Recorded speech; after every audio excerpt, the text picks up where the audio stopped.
Hermanos y hermanas, buenos días. Doy la bienvenida a todos los participantes. Gracias por todo el trabajo de preparación que han hecho. Han trabajado mucho, todos. Desde Puerto Maldonado hasta hoy, y se lo agradezco realmente mucho.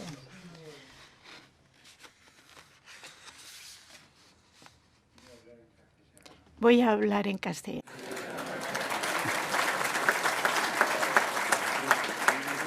El Sínodo para la Amazonia podemos decir que tiene 4 dimensiones: la dimensión pastoral, la dimensión cultural, la dimensión social y la dimensión ecológica.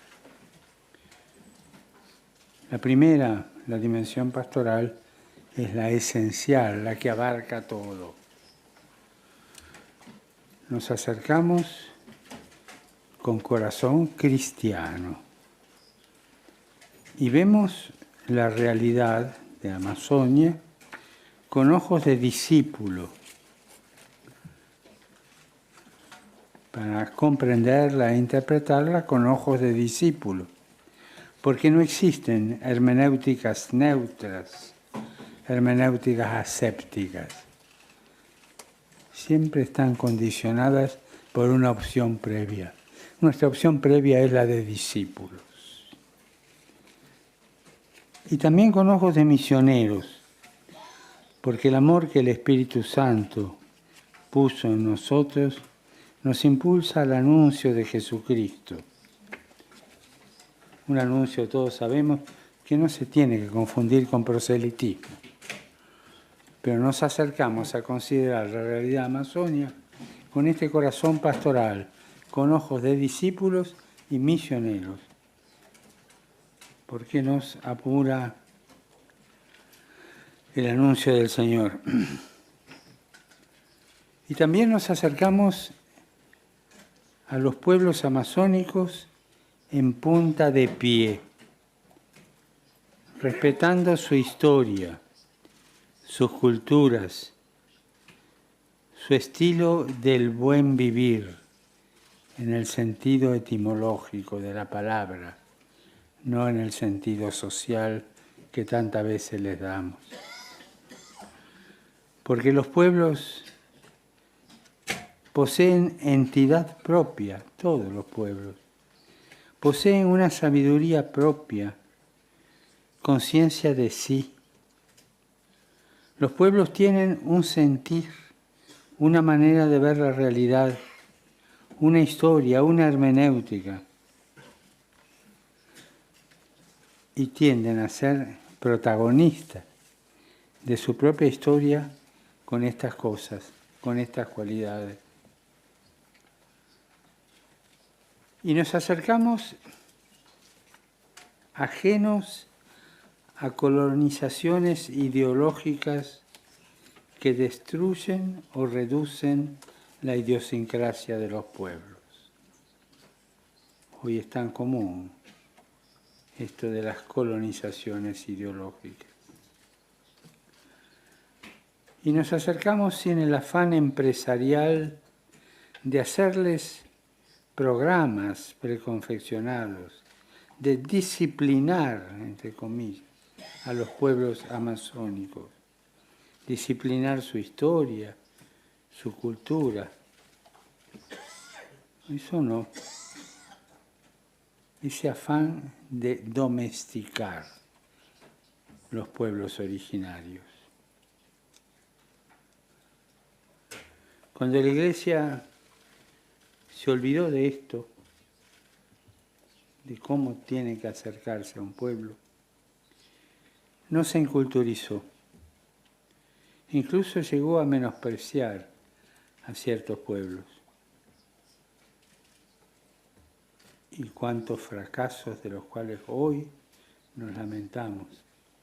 Pensemos en De Nobile en India, en Ricci en China y tantos otros. El centralismo homogeneizante y homogeneizador no dejó surgir la autenticidad de la cultura de los pueblos. Las ideologías son un arma peligrosa y siempre tendemos a agarrar una ideología para interpretar un pueblo. Las ideologías son reductivas y nos llevan a la exageración en nuestra pretensión de comprender intelectualmente, pero sin aceptar. Comprender sin admirar. Comprender sin asumir. Y entonces se recibe la realidad en categorías. Las más comunes son las categorías de ismos. Entonces, cuando tenemos que acercarnos a la realidad de algún pueblo originario, hablamos de indigenismos. Y cuando queremos darle alguna pista de salida a su vivir mejor, no le preguntamos. Hablamos de desarrollismo. Estos ismos reformulan la vida desde el laboratorio ilustrado e iluminista. Son lemas que van echando raíces y programan el acercamiento a los pueblos originarios. En nuestro país, un lema, civilización y barbarie, sirvió para dividir, para aniquilar, y llegó al culmen de, hacia fines de los años 80, aniquilar la mayoría de los pueblos originarios, porque eran barbarie, y la civilización venía de otro lado. Es el desprecio de los pueblos.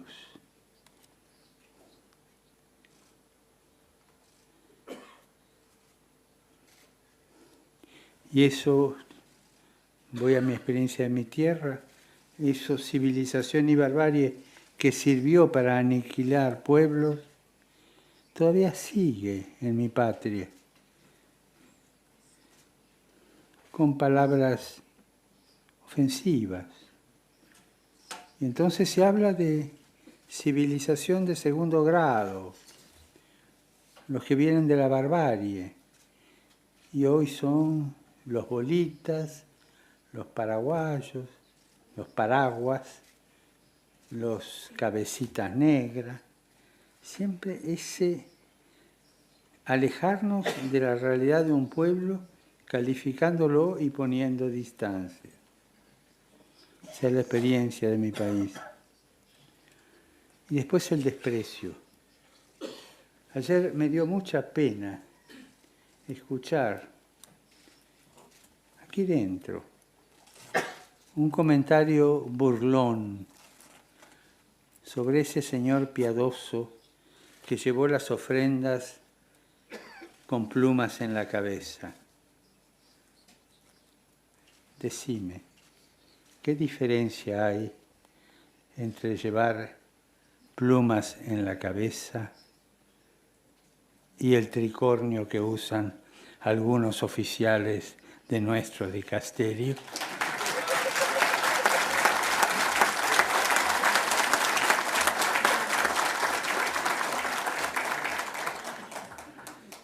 Entonces, corremos el riesgo de proponer medidas simplemente pragmáticas, cuando por el contrario se nos pide una contemplación de los pueblos, una capacidad de admiración que hagan hacer un pensamiento paradigmático.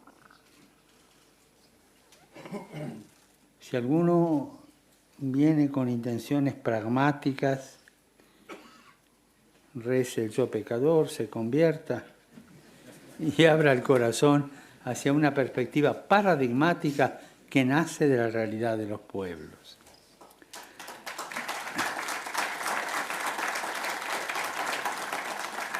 No hemos venido aquí a inventar programas de desarrollo social o de custodia de culturas de tipo museo o de acciones pastorales con el mismo estilo no contemplativo con el que se están llevando adelante las acciones de signo contrario: deforestación, uniformización, explotación.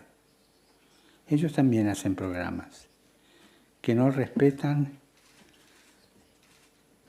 la poesía, me permito la palabra, la realidad de los pueblos, que es soberana. También tenemos que cuidarnos de la mundanidad en el modo de exigir puntos de vista, cambios en la organización. La mundanidad se infiltra siempre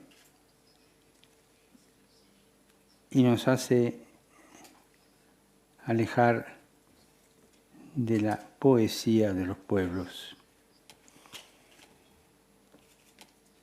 Venimos a contemplar, a comprender, a servir a los pueblos. Y lo hacemos recorriendo un camino sinodal. Lo hacemos en sínodo, no en mesas redondas, no en conferencias y discusiones ulteriores. Lo hacemos en sínodo. Porque un sínodo no es un parlamento, no es un locutorio, no es demostrar quién tiene más poder sobre los medios y quién tiene más poder entre las redes para imponer cualquier idea o cualquier plan. Esto configuraría una iglesia congregacionalista. Si pretendemos buscar por medio de las encuestas quién tiene mayoría. O una iglesia sensacionalista, tan lejana, tan distante de nuestra Santa Madre en la Iglesia Católica. O como gustaba decir a San Ignacio, nuestra Santa Madre, la Iglesia jerárquica. Sínodo es caminar juntos bajo la inspiración y la guía del Espíritu Santo. El Espíritu Santo es el actor principal del sínodo. Por favor, no lo echemos de la sala. Se hicieron consultas, se discutieron en las conferencias episcopales, en el Consejo Presinodal, se elaboró el Instrumentum Laboris, que como saben es un texto mártir, destinado a ser destruido, ¿no? Porque de ahí es como el punto de partida para lo que el Espíritu va a hacer en nosotros. Y ahora caminar nosotros bajo la guía del Espíritu Santo. Ahora hay que dejar que el Espíritu Santo se exprese en esta asamblea, se exprese entre nosotros, se exprese con nosotros, a través de nosotros, y se exprese pese a nosotros, pese a nuestras resistencias, que es normal que las haya, porque la vida del cristiano es así.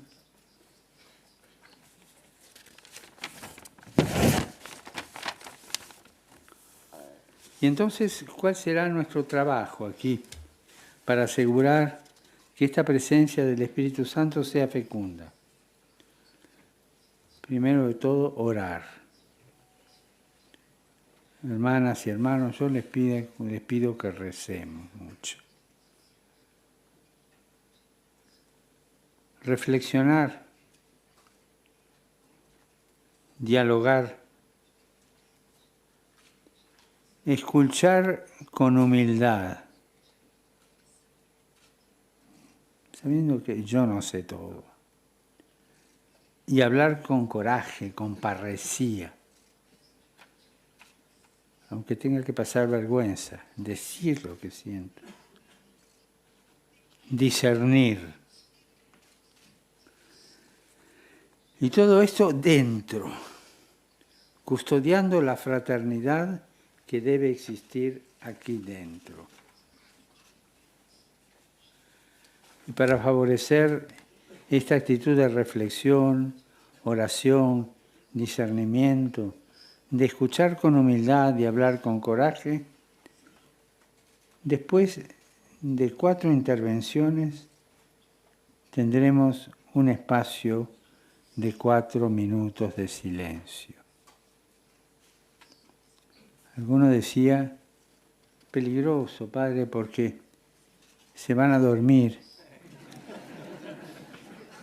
La experiencia del Sínodo sobre los jóvenes, que hicimos lo mismo, era más bien la contraria, que tendían a dormirse durante las intervenciones, al menos sobre algunas, y se despertaban en el silencio.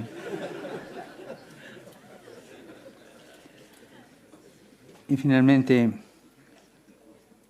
estar en el sínodo es animarse a entrar en un proceso. No es ocupar un espacio en la sala, entrar en un proceso. Y los procesos eclesiales tienen una necesidad. Necesitan ser custodiados, cuidados, como el bebé, acompañados al inicio. Cuidados con delicadeza. Necesitan calor de comunidad. Necesitan calor de madre iglesia. Entonces un proceso eclesial crece así. Por eso la actitud de respeto, de cuidar la atmósfera fraternal, el aire de intimidad, es importante. Y se trata de no ventilar todo como viene afuera. Pero no se trata, respecto a quienes debemos informar, de un secreto más propio de las logias que de la comunidad eclesial, pero sí de delicadeza y de prudencia en la comunicación que haremos fuera.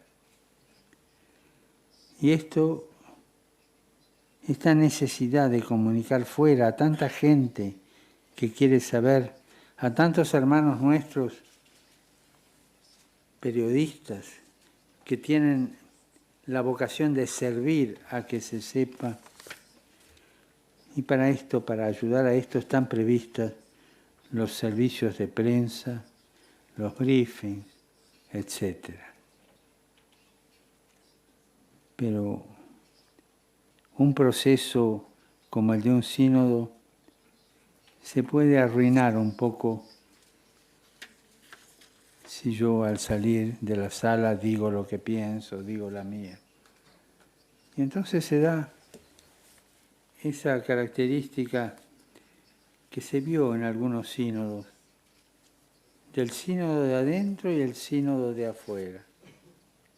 El sínodo de adentro que sigue un camino de madre iglesia, de cuidado de los procesos, y el sínodo de afuera que por una información dada a la ligereza, dada con imprudencia, mueve a los informadores de oficio a equivocaciones. Gracias por esto que ustedes están haciendo. Gracias por rezar unos por otros. Y ánimo. Y por favor, no perdamos el sentido del humor. Muchas gracias.